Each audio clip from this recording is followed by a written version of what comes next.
Welcome back, everyone, to the Unlock Your Inner Creator podcast. And I'm your host, Noilyn Mendoza. And today's guest is someone who I recently reconnected with, but we actually go back about 2 decades. I was just counting. I think the first time I met her was in 2003.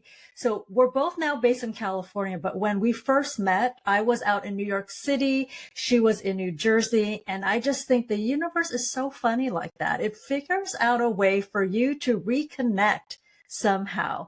So with that being said, I am beyond thrilled that I have the opportunity and the honor to interview Dr. Robyn Rodriguez, who in so many ways is such an inspiration to many, many people. But for me, it's really been watching her journey as of late and how she's been able to reinvent herself and to shift in so many ways. So we're going to get an opportunity to unpack that and learn a little bit more about what goes in her head. But Robyn is somebody who wears many hats and is very multi-passionate. And the thing is, she's in a lot of spaces and she does it really well. So Robyn is a scholar, she's an educator, she's a community organizer. And most recently, she is also a farmer. So with that being said, I just want to welcome you, Robyn. Thank you so much for being here. Thank you so much. I am so pleased to be here. So glad we reconnected. It really is true. It's funny how the universe works. It's interesting too how we first connected around an issue related to immigrant rights in the context of, at the time, the global war on terror and how that was really impacting our community here in the U.S. It just seems interesting at this moment where there are other wars being waged and other kinds of challenges we may be facing, especially immigrant communities in the coming weeks as elections will shift things in our country. It's interesting that we're connecting at this time again. So I'm just really excited to be here with you. Yeah, likewise, Robyn. It is so wild to me every time I think about how we've recently reconnected. So I think it's also just really amazing. And I also want to thank you for raising that a lot has happened in the last couple of decades. And at the same time, I also feel like there are some things that we're still challenged by and that we're still facing as a society. What's also super fascinating to me is because you and I have gone our own separate ways and have taken different approaches to some of the issues that our communities are facing. But years later, we somehow are both approaching what we do from a lens of collective healing and care. And I'm hoping that we can talk a little bit about that frame a bit more in our conversation. But with that being said, whenever I begin these discussions, the first thing I always like to ask my guests is what energy or who do they want to bring into this space so that we can be centered and grounded in this conversation. So who or what would that be for you, Robyn? I want to bring in my grandmother, Remedios Rodriguez, who helped to raise me for a good part of my childhood. I've been thinking a lot about her and all of the things she taught me in the kitchen as she would cook for our family, as she would bring me around to when she would make connections with her other friends in the neighborhood. I remember in particular her really close relationship with a woman, Lola Gloria is how I knew her, and the ways that they would come together, cackle over the latest gossip happening in the community, also provide hilot for one another. I remember that very distinctively, and just the ways that they would share their stories. And I've been thinking about them a lot, their friendship. There was always a lesson in a story, a lesson in the ways she did things, or just being present. And I appreciate that, especially because I was formally trained as a scholar and then became an educator as well. And I really appreciate how much teaching by doing, teaching in the ways that you kind of move in the world, how that probably can have some of the most lasting impact than any other kinds of teaching. So I'm bringing my Lola into this space. Beautiful. I love that you called in your grandma and her friend Lola Gloria and all that they taught you. So speaking of teaching, Robyn, this leads me to my next question. You've had a really illustrious academic career and achieving probably the highest position that you can in your field. And you also were the founding director of the Belosan Center. What inspired you to go outside of the ivory tower and to bring your research and teaching to broader communities? And it also reminds me of the story about your Lola. What allowed you to really step into this and what you call as the people's professor? Yeah, no, thank you for that. Gosh, where to start? I mean, I think that I've always had a skepticism about what can actually be possible in the context of the institution of higher education. So I've had that skepticism from the start. Probably already in the early weeks of graduate school, I already knew that I was an outsider and that I would likely be an outsider for the entirety of my career. And so it's that sense of outsider status, I think, that I just sort of carried with me. And it actually kind of framed how or shaped how I worked in the world of academia. It's funny, I did this sort of like a TED talk not too long ago, where I talked about being an imposter. So oftentimes, we talk about imposter syndrome and the ways people of color often feel like they, the sense of non-belonging in different fields or professions because representation continues to be a problem across many areas, right? So we often feel like imposters. Imposter syndrome also refers to that idea of feeling like you just don't know enough and can't quite, that somehow you'll be revealed for not quite belonging, right? So you feel like you don't belong or somehow, like you will be unmasked and somehow your lack of qualification will somehow be revealed and that you will, somehow lose your place, right? I mean, I remember having like nightmares for the longest times, horrible nightmares that like somebody comes into my office. I'm already, this is when I was at Rutgers teaching in New Jersey when I first met you. And I have these nightmares of like people coming into my office saying, Robyn Rodriguez, we still have not received any real verification of your degree. And you are no longer eligible to be a faculty member or, and it's like something silly, like you didn't finish a certain class in high school or you didn't get a passing grade and something. I don't know. So it's just, I would have these nightmares, so I think that the sense of imposter.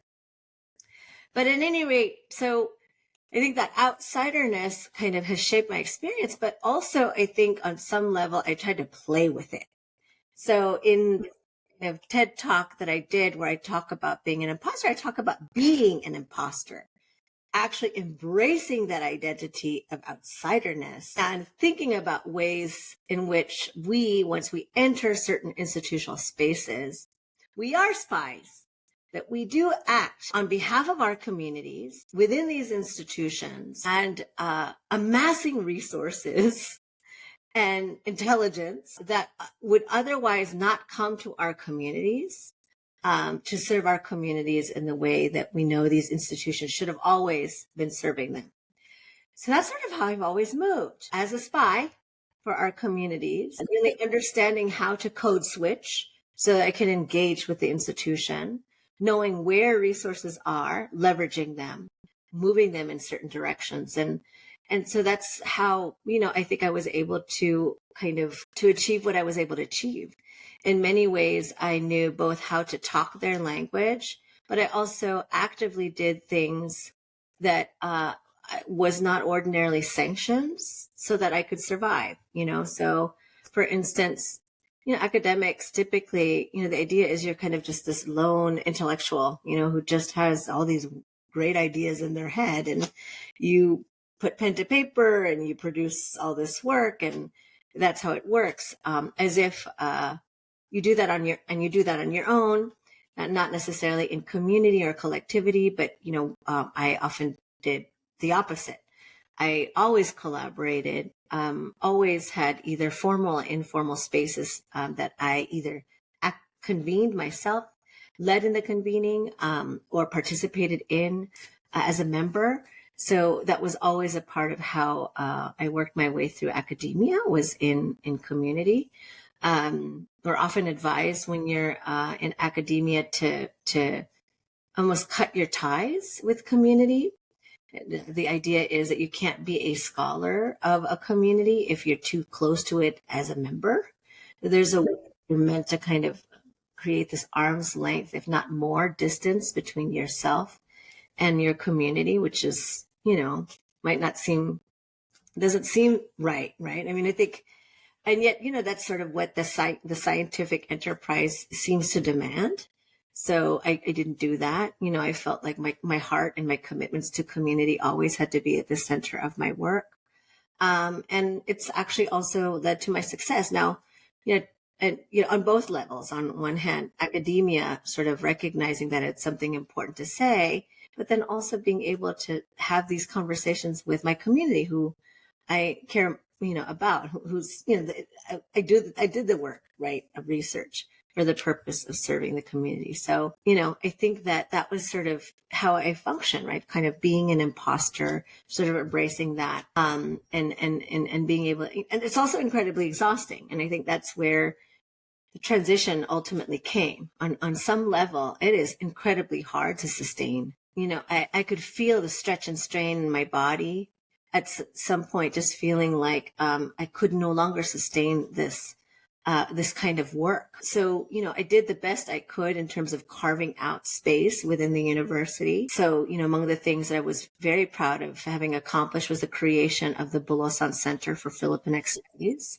at UC Davis, which ended up being the first and only research and education center focused on the Filipino diasporic experience in the University of California system, and even really nationally, because there really is nothing like it. We ended up serving not just students at Davis or just students in the University of California system, but across the country and across the world.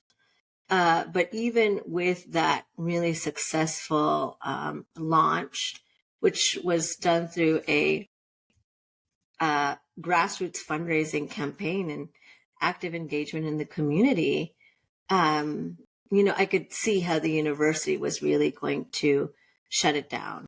That's where I think I fully experienced the limits of how much you can really do within the context of this institution that isn't built for us, that isn't made for us. So, between that, and I was already feeling that even before the pandemic, but then the pandemic itself, I think really inviting so many of us to have to take pause and reevaluate. It was an existential crisis, right, for all of us. We didn't know whether we can see beyond, the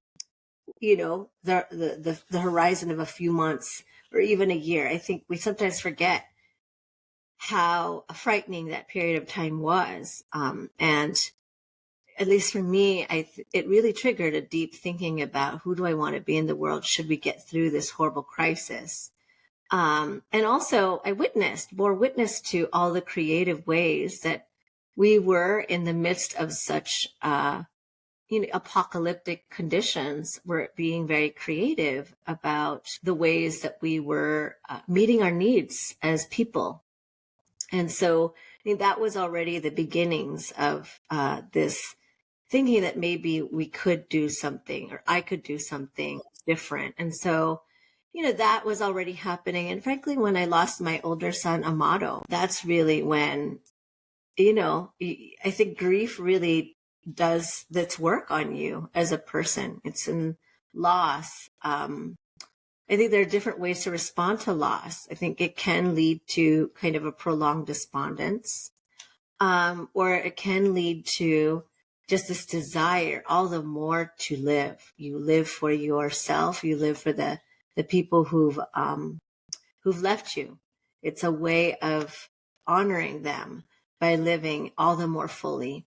And so I think that combination of factors just led me on this path to just take a leap and do the thing I really love, which was I had always loved to be in community.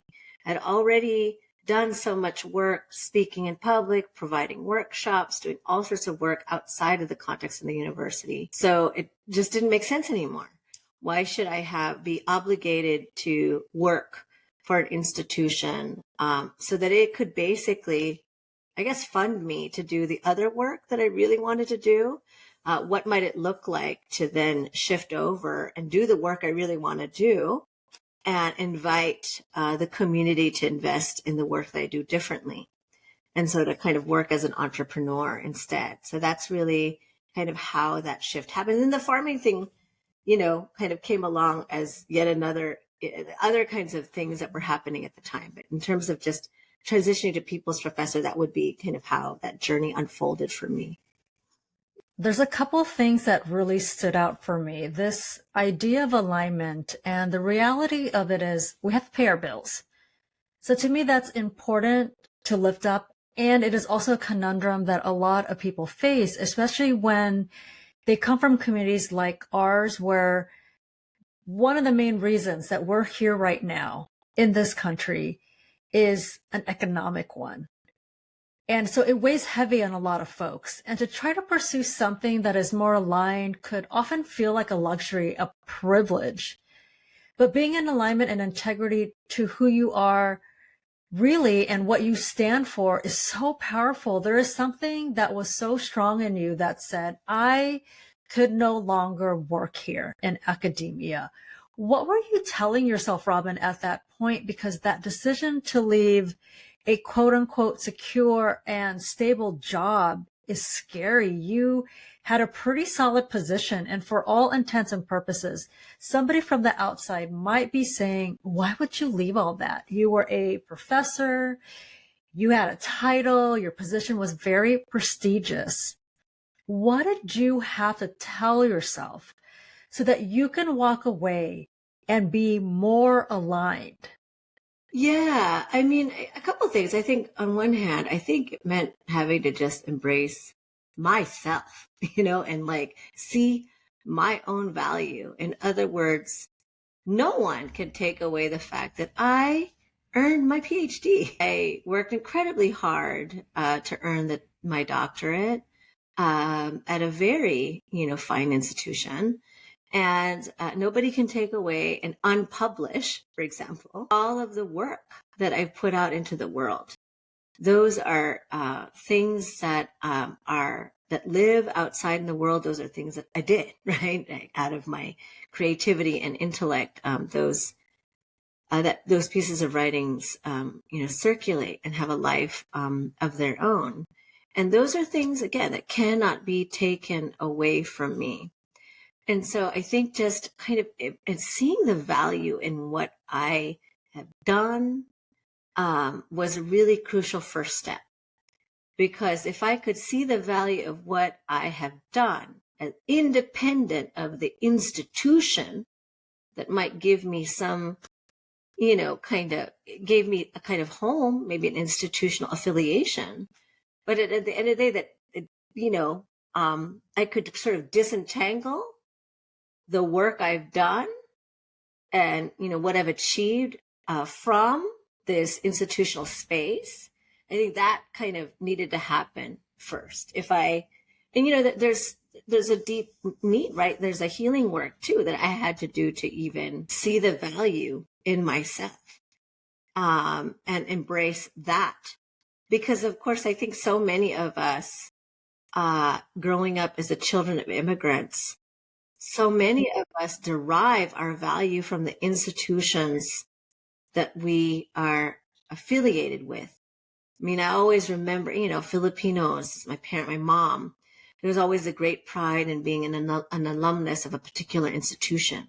Right? The institution conferred on you status. That the corporation that they happen to work with, it confers them a status. And so that's, I think, where when we, ascribe so much value and meaning to this institution, as opposed to ourselves, I think that's when the idea of breaking from it can be very, very frightening.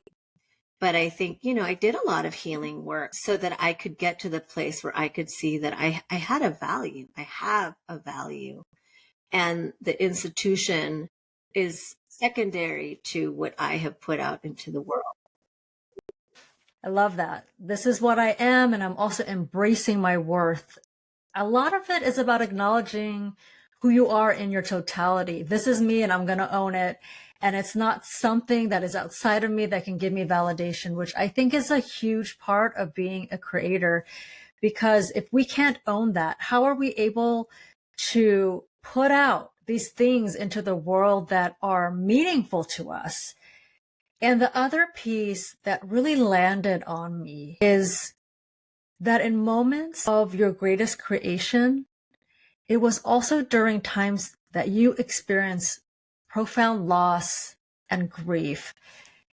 Whether it's the grieving of someone who's physically left us, like Amado, and I think also in some ways too, it's the grieving of other things like the loss and shifting of identities. I just remember hearing from people who have gone through significant loss that it's often a process. It's very layered. And there's something around closing of chapters that I think is important that you raise. Could you speak a little bit more about that and the wisdom that you gained in moments of loss? Right. Two things I would say. I think the loss of my son, my older son, Amado, definitely required that I seek out support for my healing. And in the process, I ended up doing healing of, I think, parts of myself beyond even just his loss. And I'm just thankful. And, I often say, it's kind of an odd thing to call a loss a gift, but in a strange way it was. Amado gifted me this opportunity for healing that I'm not sure I would have otherwise pursued, frankly. I don't know. I don't know what would have happened had I not lost him. Would I have been doing the work of healing? Or would I have, sort of found ways to think of what I was doing in my life, even if there were, things in my gut telling me things weren't aligned, whether I would still find a way to frame how I was living as if everything was okay. Because I think it happens. I think a lot of us tell ourselves stories about why we feel what we feel, so that we can make it right, even when there might be actually deep misalignment. So maybe that's kind of the lesson too with grief and loss is, how I think the importance of sort of embracing them or embracing loss and grief as possibilities for new kinds of growth. I do farm now, and there's always a lesson in just compost. It seems really basic, but it's true that out of decay, and we see it, we witness it every single day at our farm, out of decay of other living things becomes the possibility of new life. And I think not fearing what is to be lost becomes important, or seeing loss as a possibility as opposed to a closing fully of a door, but really as the possibility of an opening of another. It's hard though. I think it's very, very hard for us. But I do think it means a lot of attentiveness, and it requires being able to engage in a process of deep introspection. It really takes a process of being able to look at oneself with honesty and clear-eyedness, I guess, to be able to get to the place where a loss can be seen as an opportunity. Because, I think it's hard. I think that we want to kind of make our lives seem to fit into some narrative. And sometimes the story becomes so important that even if it doesn't feel right, and I think there's a lot of people, of us who experience this. And oftentimes, there are folks like Jen Soriano, who writes in her memoir, Nervous, when she's really kind of processing her experiences of chronic pain. I think she brings this wisdom about the ways that Filipinos tend to embody any number of traumas, So we feel it, we experience it, but we may not necessarily give ourselves the space to interpret what we're feeling and experiencing in our bodies as something that might be about a misalignment around kind of how we're living our lives, kind of, or mental health issues. And so I think that that's what I've learned is that there's so much to be gained in really kind of interrogating or embracing kind of grief and loss. And at least for me, I've experienced how as much as grief took me to a dark place, it also really took me to new possibilities. And, I love the life that I've created for myself now. I mean, there are definitely challenges to having completely transitioned. But there is, I feel, a degree of autonomy. And it's funny, this term sovereignty, actually, that I don't think I'd ever really quite experienced before. Wow, truly, what a gift. Thank you, Amado. This idea that you brought up around sovereignty, it's really making me think as a fellow entrepreneur, it's often scary because you are in charge of yourself. So there's this aspect of creativity, though, that as an entrepreneur, you're able to do and create on your own. And to me, that really speaks to this idea of sovereignty, of freedom, of agency that you're talking about. In many ways, the possibility is endless in what you're able to imagine and create. Which leads me to my next question, Robyn, about the farm and its name, Reimagination. Can you talk to me a little bit about what inspired you to name it this? Yeah, it comes from so many different places, really. I mean, on one hand, I think it's descriptive in the sense that it really just describes what we did, which was we accepted this challenge to reimagine our lives. We were given a challenge to have to interrogate, not just our state of our life, as people, but just kind of as a world. And it still feels like we're being invited to remake it and start anew. And so it kind of describes just what we were feeling, that, we lived through very apocalyptic times. And the challenge was, how then do we create, something different and better? And then also there's just lots of, different people, I think, who inspire us to imagine things differently.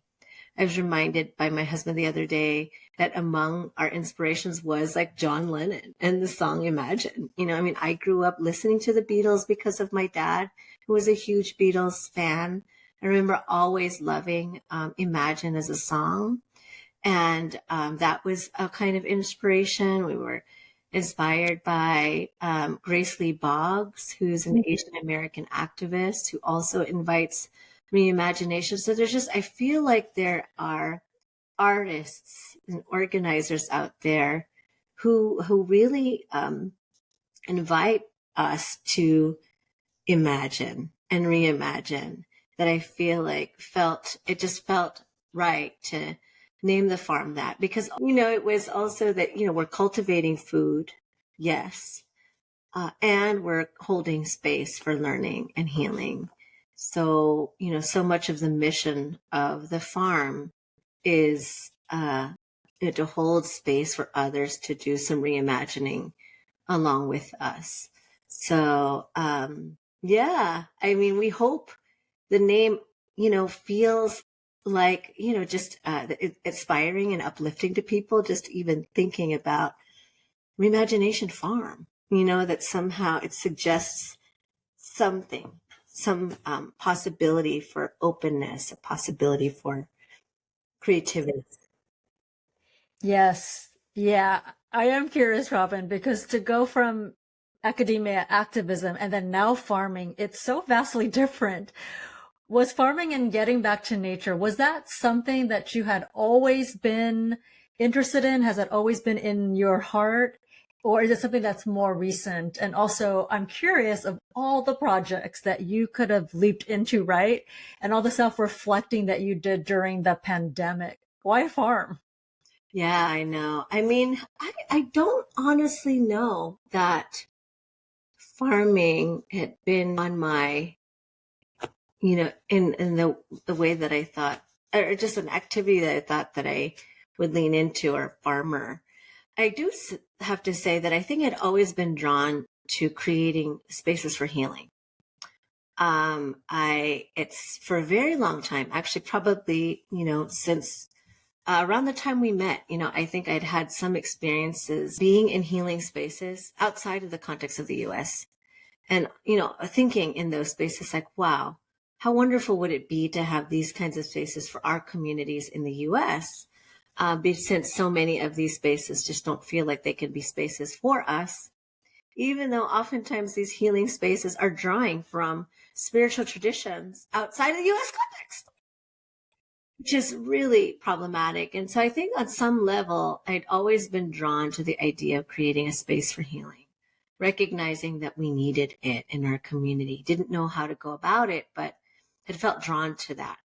And I think it was probably part of like a, that retirement vision. I think everybody has like, oh, when I retire, I'm going to, so I think I had a vision at some point is, oh, when I retire, I'm going to like open like a space where I could feed people, where people can come to rest.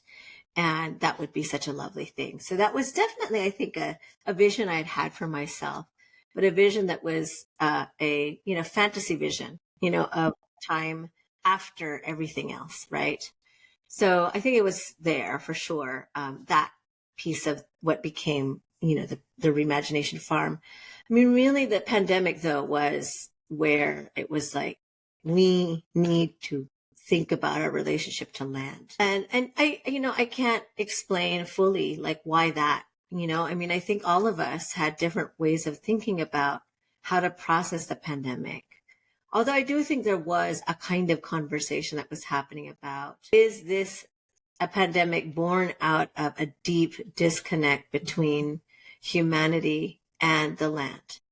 Is this a consequence of, unchecked, unbridled capitalism, imperialism, wreaking havoc over all life, such that we are now vulnerable? We have created conditions for our own vulnerability. So that was definitely the thing that was in, we were thinking that this had to have been deeply rooted in, is symptomatic of what is failing in the system. And frankly, the other, I think, seed, literally seed for this idea of being a farmer was among one of the last conversations I had with Amado. So Amado happened to have decided at the age of 20, he was going to go back to the Philippines and learn full-time and live full-time and work alongside indigenous communities. He just had been so inspired by all the work that indigenous communities had been doing to really defend their lands against the kinds of ravages of extractive, mining and other kinds of, economic activities, right, that have really put the Philippines, particularly Philippine indigenous communities, at the front lines of climate disaster, right? Things happening in the Philippines, but also around the world, right? There are, just all of the ways that capitalism has completely, ravaged the earth. The consequences of that gets felt by the Filipino people.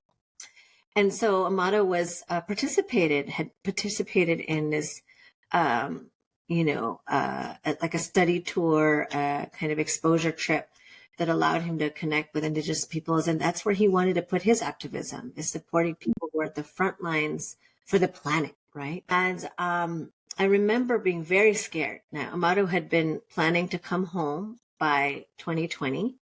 but decided to put off his trip home.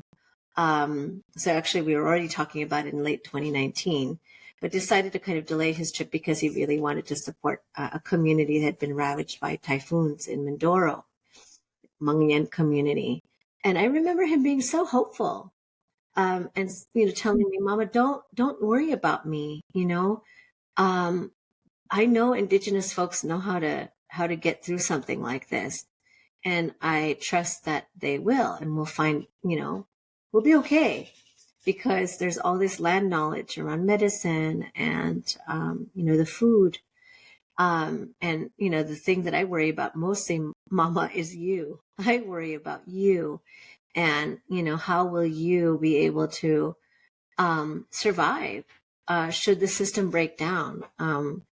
How will you grow your own food? How will you be able to, sustain life?" And so he was actually really panicked for us, And I think I'll never forget the conversation. It's funny because I was expressing to him how we were aligned, because already Josh and I, my husband, were like buying seeds. We're trying to catch up on learning how to grow things. It's just feeling like we better be ready for the new world potentially to come. And Amado was saying this thing. And so I think there was already there this feeling that we had to remake our relationship to the land. And as a personal pledge in our own family, that we needed to do that, and that we would use our skills and resources to create space so that others in our community could do the same. And that's really where it was born. I don't think these were ambitions that I had, before at all. Apart from maybe holding space for healing, it was the pandemic. It really was the pandemic. And I think also Amado's example and the wisdom I learned from my son. So, yeah, and I'm thankful for it. But yeah, it's a shift. But, at the same time, that moment in our lives, what a radical, who would have ever anticipated that we would have ever gone through an experience that we did in 2020, 2021? Nobody, so I think that it invited a really, unexpected kind of shift for me. Is not totally unusual, even if it is on the surface, Yeah. I always like to think of the pandemic time as the great mirror and also the great accelerator. And I'm thinking about the wisdom from Amado that you just mentioned.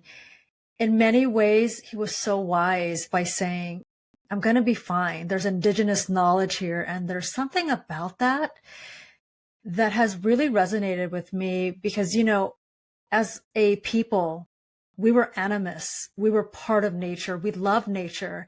And it was only because of a series of events in our own history of our people and colonization and different levels of oppression that we've just gone further and further away from it. And in so many ways, I'm looking at your farm as a way to reconnect back to those ancestral teachings and that ancestral knowledge. It is so, so powerful. Yeah, that's right. So deeply powerful. It's so true. I mean, God, the animism, absolutely. If we think about animism as a kind of reverence for nature, a reverence for non-human forms of life that surround us, a recognition of these non-human forms of life as offering us teachings, offering us wisdom, requiring our deference. I mean, that is, we have that, and I mean, even this notion of tabi tabi po, right? Like many, Filipino Americans who are raised by immigrant parents or grandparents kind of might have been told, when you, see some kind of unnatural seeming form in nature, you, you ask for permission, right? May I pass, right? With this idea that we have to respectfully kind of move through space because there are other living beings who are entitled to this place and have a claim to this place. And that's just part of our relationality to them. And yeah, I think it is very much about returning to some of those ways of being. I talked about bringing into the space my Lola and her really good friend Lola Gloria, and these moments of hilot between them, where they were accessing a different kind of energy. I mean, I remember watching how they would energetically exchange with each other, which is also a kind of, an ancestral knowing around life and life force, that, that nobody kind of explicitly taught me, but I witnessed and saw in the healing that they were able to give to each other with the laying of the hands of Hela, but also through friendship, and community too. So, I think being on the land has really been teaching me more of that. These are not always easy lessons. They're hard lessons for us, because it really checks kind of our arrogance, I guess, as human beings, that we, and we forget that we really, really live amongst many other forms of life. We really do. And I appreciate Amado's wisdom. He knew it. And, it's unfortunate he passed. Of course, it's heartbreaking. And I also know that it wasn't due to a lack of the resources. I think he is right. Indigenous knowledges are the answer.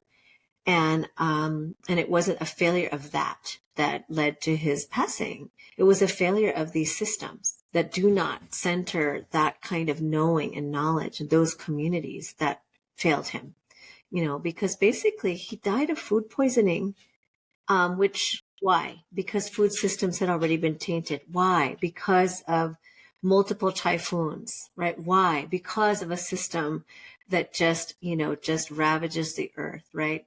Why was he unable to seek medical care? Because, rural healthcare in the Philippines is ill supported. He was right to feel optimistic. He was right to feel hopeful. He was right to challenge me to find my own way back to the land. And so here we are. Yes, once again, thank you, Amado, for your wisdom. And where you're at right now, Robyn, is actually the healing house named after him, which I think is just such a beautiful way to memorialize his spirit and his life. And I did want to ask you a questions around cycles, because that's also something that I think is nature-based. And one of the things that I love that you're doing with a colleague of yours, Jamie, is the Pahinga series, which is the rest series. Could you speak a little bit more about the importance of understanding cycles, and that rest is also part of the work, and that we can't always grind? We can't. And I'm telling you, if there is somebody who doesn't know that lesson, it is me. I don't know. I think, the project with Jamie was as much, kind of aspirational really for myself, as much as it's something, we want to be able to hold space for, right? Meaning I come to the project as somebody who is struggling to embrace rest as part of my cycle. I don't have all the answers. It's not as if it's already part of my life, but I know that it needs to be. And I want to hold space for other Pinays to be in that space too.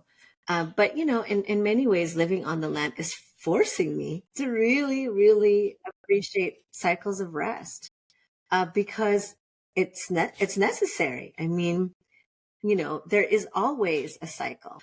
We experience it differently, of course, being here in North America, roughly 4 seasons where we happen to live. We know, kind of, and I can feel it in the wind, in the chill that's starting to approach a fall. I know that we're coming towards the end we're just at the beginning of harvest, but I also know that we're not really going to be able to plant more things, and we won't be able to yield from them, right? It's upon the end of harvest will be the end of a cycle. So I think, seeing, even witnessing the creative energy of Mother Nature after a cycle of rest. I mean, the flourishing of early spring, the beauty that abounds with wildflowers and just buds, on trees. It's amazing. I think that's the best teacher for all of us. There is a message in our culture now around self-care. Yes. In a way that I don't think was always true in an earlier generation, certainly not even kind of my younger self. ever heard self-care as a thing. Now it becomes a popularized self-care. But, oftentimes self-care becomes about the consumption of particular kinds of products that are really only temporary reprieves from the hustle, as opposed to an invitation to really, really rethinking what is making us hustle. As opposed to, and doing that in collective space where we're doing it with people in our community who can hold us accountable and also walk alongside us as we try to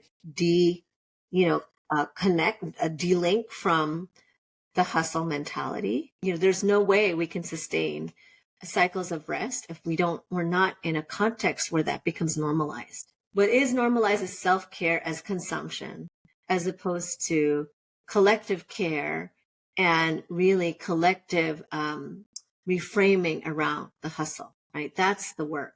I had a certain duty and responsibility to work in the context of the household, in the context of my parents and supporting them as a good daughter, just from the beginning, it's about hustling and achieving. And, it's exhausting. It's absolutely exhausting. And it completely can, snuff out possibilities of your creative energy. You start to, forget, what, how you can tap into yourself and your gifts, in service of, the hustle. Yeah, absolutely. You're bringing me full circle to the conversation that we had at the beginning. We don't want to rest because our identity or our worth is often linked to production. So especially for women, immigrant women in particular, that if I rest, what does that mean?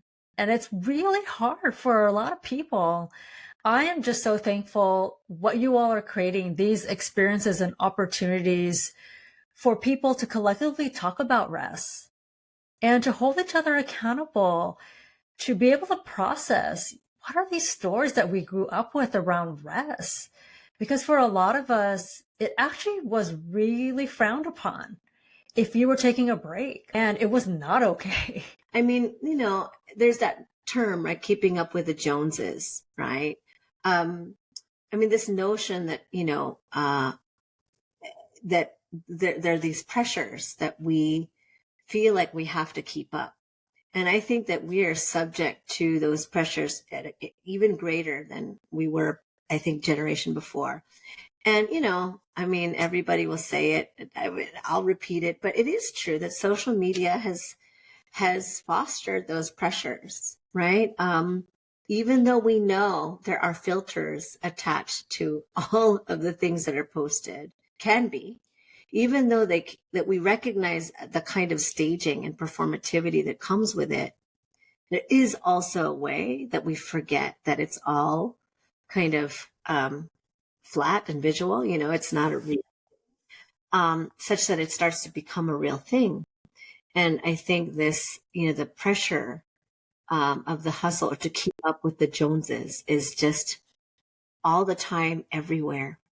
From the moment, when you think about just how soon we turn on our phones, from the moment we wake up to right before we go to bed, whether it's social media, you add that to that, other forms of media, then the workplace, going out and being out and about with the constant barrage of ads, billboards, all of it, right? The pressures to achieve some sort of lifestyle, constant. And so there's no possibility for rest, rethinking achievement, right? Rethinking, any of it, right? That prevents us from really being able to kind of live at a different kind of pace. So yeah, it's a hard thing. I am constantly challenged by it, but I love that I'm doing this in partnership with Jamie.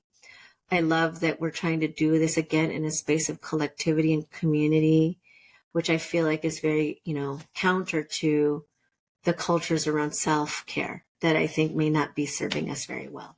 So Robyn, you have so many amazing things that you are creating through the farm, through the healing house. For those that are interested in connecting, what's the best way for them to reach out?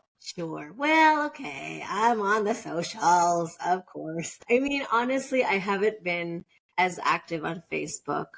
So Instagram has been my primary kind of form of social media engagement. Even that is relatively limited, but y'all just try. I mean, I will try, but it's for myself, Mad Professora is my own kind of Instagram handle, but then there's also Remagination Farm for the farm. I have some other kind of platforms, but I'll just stick to those for now. And then my websites also for drrodriguez.com and the Remagination Farm. But yeah, I mean, part of what's shifted for me too, just being on the land, is that I just don't have the time to be sitting at my desk or on my phone. So even connectivity is challenging. So it may well be that our tech challenges have everything to do with me being in a rural area too. But, so there's some challenges there. But, also visit. I will encourage the visiting piece. I would say if folks want to connect with me, come to visit us at Reimagination Farm or at the Amado Healing House.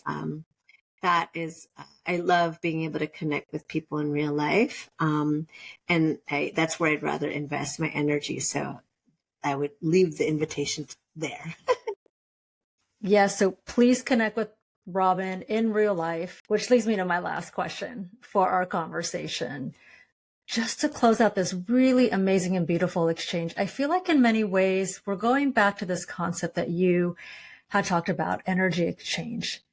So the name of the podcast is Unlock Your Inner Creator. So Robyn, what does being a creator mean to you? Yeah, being a creator. I think it does go back to that notion of agency and sovereignty I raised earlier, right? And unlocking your inner creator is really giving yourself the agency to assert the unique things that you are. We are accumulation of our lived experiences that make for very distinctive perspectives, ways of perceiving, ways of being and doing that we also inherit from our ancestors. And I think living in that unique, experience and allowing that to shine forth in whatever work we may do or how we live, kind of move in the world, is what it means to me to unlock that inner creator. The materials or the stuff of the things that we create are those distinctive, cumulative experiences, intergenerational kind of experiences. And, feeling a confidence and pride, I think, in an agency, right, around that is really crucial. Thank you for that, Robyn. We are always creating all the time, and we have the sovereignty and the agency to do so.